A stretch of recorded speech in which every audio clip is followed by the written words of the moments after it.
Hello everyone and welcome back to Newegg TV. I'm Steve and today I'm going to do an overview on this AMD-based graphics card from MSI. This is the R9 270X Gaming Edition. So here we are at the front of the box. This is the Twin Froza Gaming series. Of course that also means it's overclocked, but I'll go ahead and switch to the back of the box here to mention a couple more things.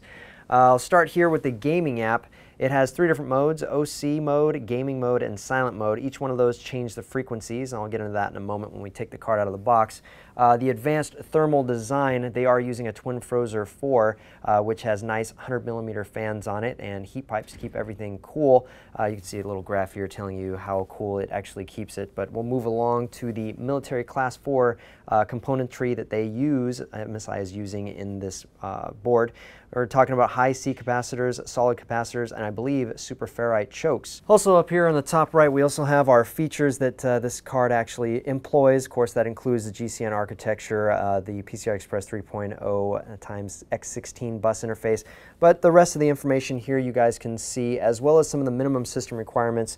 If you're going CrossFire, they want a minimum of 600 watt power supply with a total of 4 75-watt 6-pin PCI Express power connectors, or if you're going a single card, at least 500 with a pair of 75-watt 6-pin PCI Express connectors. All right, here's everything that comes inside the box. I'm going to start with the utilities and drivers disc from MSI. You do want to go to MSI's website if you do have the opportunity to, if you do have an internet connection. But if you don't, you could always use this disc. Otherwise, the newest ones are waiting for you at MSI's website. Aside from that, we have a quick user's guide that's going to help you install this card. If you are unfamiliar with that or you don't trust using just a pamphlet to tell you, you could go to our YouTube channel. Newegg TV has plenty of tutorials that Paul has done to kind of help you out with that. I just wanted to open this up to show you the different tiered levels of video cards from MSI. We have the gaming series. This is the one I'm doing currently. We have the Hawk series, and we have the flagship, which is the Lightning series. Moving right along, we do have a couple of power adapters here in case your power supply doesn't have the 6-pin PEG connectors that you would need to give power to this particular drive. It's probably tough to see that. Let me move these around a little bit so you can see a little bit better. But yeah, you're going to get 2 of these, and they do transfer the power from 2 4-pin Molex connectors, a pair each for each one of these. Then we also have a Vga adapter that will take the DVI analog and give you a Vga out for your video card if you need that. All right, and finally on to the main event, the 270X from MSI Gaming Edition. And I want to show you guys just the basic layout and color scheme that they're currently going with, which is, this is a black plastic shroud that goes around the Twin Froza IV. Red highlights here, as well as the MSI logo and Twin Froza on the other fan, and a gaming G-Series badge here at the top in the middle. I'll just go ahead and spin that around to the back and show you guys the PCB, which is flat black, as you can see. And I'm actually going to mention a couple other things here. They do have Phillips head screws so that you could remove the heatsink should you desire to and replace it with something else. I'll flip that back around to the other side, and before I forget, actually, I do want to measure this card just to show you guys how long it actually is. A second here to try and balance 2 things at once. It looks like it is about 10.5 inches, it looks like. 10.5 inches.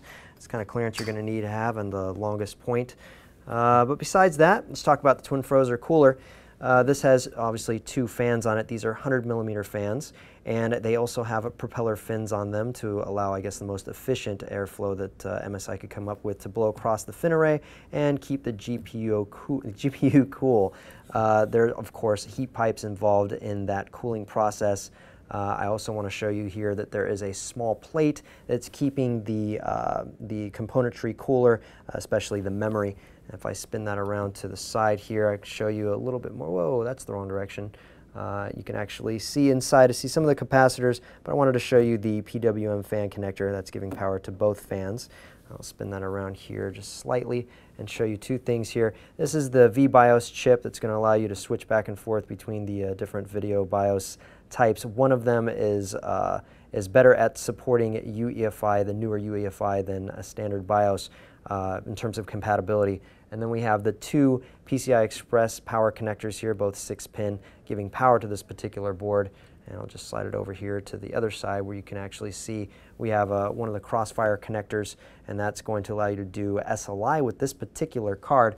Before I go too much deeper, I actually want to mention to you guys the actual important things about this card. The GPU's architecture, as well as some of the core clock numbers. So it is 28 nanometer Pitcairn graphics chip. It's the same one that you'd find in the HD 7870 or the 7850.